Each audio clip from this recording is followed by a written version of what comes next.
আসসালামু আলাইকুম। দুপুর ২টা বেজে ৩০ মিনিট। আজ সোমবার।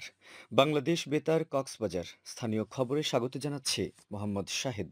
মেজর অবসরপ্রাপ্ত সিনহা মোহাম্মদ রাশেদ খান হত্যা মামলায় কক্সবাজার জেলা ও দায়রা জজ আদালতের দেওয়া রায় বহাল রেখেছেন হাইকোর্ট।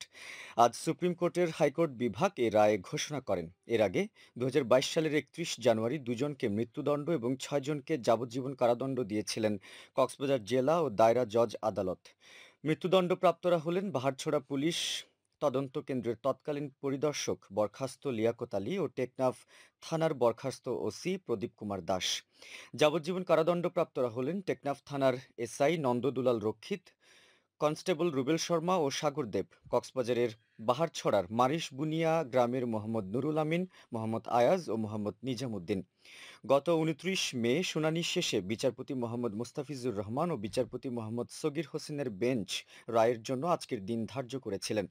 গত ২৩ এপ্রিল এ মামলার শুনানি শুরু হয়। রাষ্ট্রপক্ষে ছিলেন অ্যাটর্নি জেনারেল মোহাম্মদ আসাদুজ্জামান।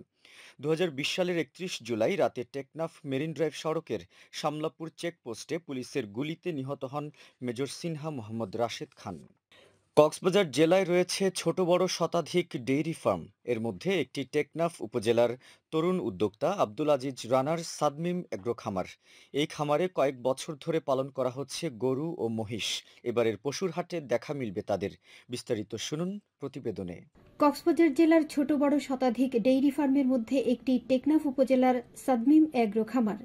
আব্দুল আজিজ রানা নামে এক তরুণ উদ্যোক্তার এই খামারে রয়েছে বড় আকারের ৪২টি গরু ও ৩৪টি মহিষ। ৪ বছর ধরে প্রিন্স, ফাইটার, চাঁদকপাল সহ বিভিন্ন নামে পালিত এসব পশুদের এবার দেখা যাবে উপজেলার পশুর কোরবানির হাটগুলোতে। এতে স্থানীয় তরুণরা স্বাবলম্বী হওয়ার পাশাপাশি দেখছেন আশার আলো, বললেন তরুণ এই উদ্যোক্তা। জীবিকা নির্বাহের জন্য স্থায়ী প্রতিষ্ঠান না থাকায় আমাদের টেকনাফের যারা নতুন তরুণ উদ্যোক্তারা আছেন তারা খামারের প্রতি ঝুঁকছেন। এরই ধারাবাহিকতা এই খামারটি দীর্ঘ ৪ বছর ধরে করে আসছি। ফার্মে গরু লালন পালন করে আশার আলো দেখতে পাচ্ছি বলে মনে হচ্ছে। কর্মসংস্থানের সুযোগ পেয়ে যেমন ভালো লাগে, তেমনি যত্নে লালিত এসব পশু বিক্রি হয়ে গেলে মন খারাপ হয় বলে জানান খামারের কর্মচারীরা। আবার বিচিত্র নামের এসব গরু মহিষ দেখতে এসে আনন্দ পায় শিশুরা। দরকার মধ্যে ১ বছর পর্যন্ত দিন যদি বেশি বিলি আর খাবার মতো তো নেলে যাবে আর দোকান দিল মাদা ওখান দিলাই। এই গরুটার নাম রেখেছে চাঁদকপাল, ফাইটার রাখছে, আর লাগাইছে বরবাদ রাখছে। গরু দেখে আমার অনেক ভালো লাগতেছে। খামারিদের প্রশিক্ষণ সহ সব রকমের সহযোগিতা প্রদান করা হয় জানিয়ে জেলা প্রাণী সম্পদ কর্মকর্তা ডাক্তার এম খালিকুজ্জামান জানান, পশুর বর্জ্য যথাযথভাবে ব্যবহারের মাধ্যমে বায়োগ্যাস প্ল্যান্ট তৈরির পরামর্শ দেওয়া হয় খামারিদের। আমাদের খামার পরিচালনার জন্য যতটুকু সাপোর্ট প্রয়োজন সবগুলি আমরা মোটামুটি ইনশিওর করি। এছাড়াও আমরা কিছু তাদেরকে লজিস্টিক সাপোর্ট হিসেবে বিভিন্ন প্রকল্পের মাধ্যমে বিভিন্ন ধরনের সহায়তা যখন আসে আমরা তখন তাদেরকে প্রদান করে থাকি। পশুর বর্জ্যর ভিতর যেগুলো আমাদের হয়তো গোবর আছে, তারপর পোলট্রি লিটার আছে, এই ধরনের যে বর্জ্যগুলো তৈরি হয় আমরা পরিবেশ যাতে দূষিত না হয় জন্য আমরা খামারিদেরকে বায়োগ্যাস প্ল্যান্ট পরামর্শ দিয়ে থাকি এবং জেলাতে বেশ কিছু উপজেলাতে অনেক বড় বড় ধরনের বায়োগ্যাস প্ল্যান্ট স্থাপন করা হয়েছে। প্রাকৃতিক উপায়ে পালিত খামারের এসব গরু মহিষ ধর্মপ্রাণ মুসলমানদের প্রথম পছন্দ হবে, এটাই প্রত্যাশা খামারিদের। নিউজ ডেস্ক, বাংলাদেশ বেতার, কক্সবাজার। কয়েকদিনের ভারী বর্ষণ, পাহাড়ি ঢল ও সামুদ্রিক জোয়ারে উখিয়ার অন্তত ২০টি গ্রামের নিম্নাঞ্চল প্লাবিত হয়েছে। এতে কয়েক হাজার মানুষ পানিবন্দী হয়ে পড়েছে। এর মধ্যে বজ্রপাতে রোহিঙ্গা ক্যাম্পে একই পরিবারের ৫ জন আহত হওয়ার ঘটনাও ঘটেছে। উপজেলা নির্বাহী কর্মকর্তা ইউএনও কামরুল হোসেন চৌধুরী প্লাবিত এলাকা পরিদর্শন করে এ তথ্য জানান। ইউএনও জানিয়েছেন, গতকাল রাতে জালিয়াপালং ইউনিয়নের উপকূলীয় এলাকায় পানিবন্দী মানুষের মাঝে শুকনো খাবার বিতরণ করা হয়েছে। টানা বর্ষণে গ্রামীণ সড়ক ও কালভার্ট বিধ্বস্ত হওয়ার পাশাপাশি সবজি ক্ষেত, পানের বরজ ও কাঁচা ঘরবাড়ি ক্ষতিগ্রস্ত হয়েছে। তিনি আরও জানান, গতকাল রাত থেকে ঝুঁকিপূর্ণভাবে বসবাসরত মানুষদের নিরাপদ আশ্রয়ে নিয়ে আসার জন্য কাজ করছে সিপিপি সদস্যরা। তহবিল সংকটের কারণে কক্সবাজারের প্রায় ২,৩০,০০০ রোহিঙ্গা শরণার্থী শিশুর শিক্ষা এখন হুমকির মুখে পড়েছে বলে জানিয়েছে ইউনিসেফ। সংস্থাটি আজ এ বিষয়ে সতর্ক করে জানিয়েছে, অবিলম্বে টেকসই অর্থনৈতিক সহযোগিতা ছাড়া শরণার্থীদের সব ধরনের সহায়তার সুযোগ ঝুঁকিতে পড়েছে। যার মধ্যে বিশ্বের সবচেয়ে বড় এই শরণার্থী শিবিরে শিশুদের জন্য জরুরি মৌলিক শিক্ষার সুযোগ হারানোর মতো পরিস্থিতি তৈরি হয়েছে।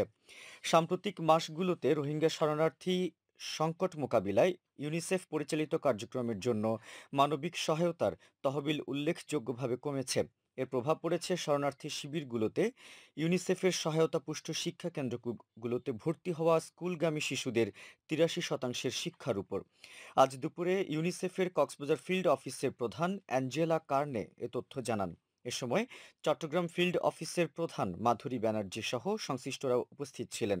অ্যাঞ্জেলা কার্নে জানান, তহবিল সংকটের কারণে ইউনিসেফকে এরই মধ্যে কিন্ডারগার্টেন থেকে ২য় শ্রেণী পর্যন্ত শিক্ষার্থীদের সঙ্গে কাজ করা হোস্ট কমিউনিটির স্বেচ্ছাসেবক শিক্ষকদের সহায়তা স্থগিত করার সিদ্ধান্ত নিতে হয়েছে। আবহাওয়া আগামীকাল দুপুর ১২টা পর্যন্ত ২৪ ঘন্টার পূর্বাভাসে বলা হয়েছে আকাশ মেঘলা থেকে মেঘাচ্ছন্ন থাকতে পারে। সেই সাথে অনেক জায়গায় অস্থায়ীভাবে দমকা হাওয়া সহ বিদ্যুৎ চমকানো বৃষ্টি অথবা হালকা থেকে মাঝারি ধরনের বৃষ্টি অথবা বজ্রসহ বৃষ্টি হতে পারে। কোথাও কোথাও মাঝারি ধরনের ভারী থেকে ভারী বর্ষণ হতে পারে এবং পাহাড়ি এলাকায় ভূমিধসের আশঙ্কা রয়েছে। কক্সবাজার সমুদ্র বন্দরের জন্য কোনো সংকেত নেই। আগামী ২৪ ঘন্টায় দিন ও রাতের তাপমাত্রা প্রায় অপরিবর্তিত থাকতে পারে। আজ সূর্যাস্ত যাবে সন্ধ্যা ৬টা ৩১ মিনিটে। আগামীকাল সূর্যোদয় হবে ভোর ৫টা ৯ মিনিটে।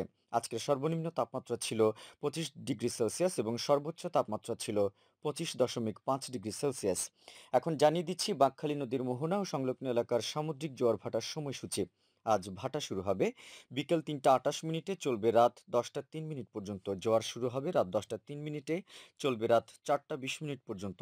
পুনরায় ভাটা শুরু হবে রাত ৪টা ২০ মিনিটে, চলবে আগামীকাল সকাল ১০টা ১৪ মিনিট পর্যন্ত। খবর শেষ হলো। আমাদের পরবর্তী খবর প্রচারিত হবে আজ বিকেল ৪টা বেজে ৩০ মিনিটে।